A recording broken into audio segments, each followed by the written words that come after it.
প্রায় প্রত্যেক বাঙালি বাড়িতেই সপ্তাহের বাজার হয়, একসাথে প্রচুর মাছ আসে।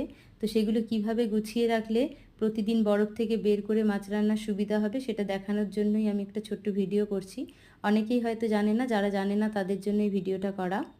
তো বাজারে বিভিন্ন সাইজের কন্টেনার পাওয়া যায়, যাদের ফ্রিজে যেরকম ধরবে সেরকম নিয়ে নেবে। কিছু প্লাস্টিকের প্যাকেটও কিনতে পাওয়া যায়, সেগুলোও খুব ভালো। তো এরকম একটা কন্টেনারের মধ্যে প্রতিদিন যে পরিমাণ মাছ লাগে সাজিয়ে নিলাম। তারপর ওপর থেকে একটা মোটা সাদা প্লাস্টিক দিয়ে দিলাম। আর একদিন যে পরিমাণ মাছ লাগবে সেগুলো আমি সাজিয়ে নিচ্ছি। তো এইভাবে সাজিয়ে নিলে প্রতিদিনের একটা করে লেয়ার বের করে নিলে রান্নার সুবিধা হবে। কন্টেনারটা ঢাকা দিয়ে দিলাম, মুছে দিলাম। এবার প্যাকেটেও ঠিক এইভাবে যে পরিমাণ মাছ লাগবে রেখে দিলাম। এরকম একটা করে প্যাকেটে সাজিয়ে নিয়ে এরকম লেয়ার করে রেখে দেবো, তাহলে বের করে রান্নার সুবিধা হবে। সাজিয়ে নিয়ে আমি এবার ফ্রিজে এগুলো রেখে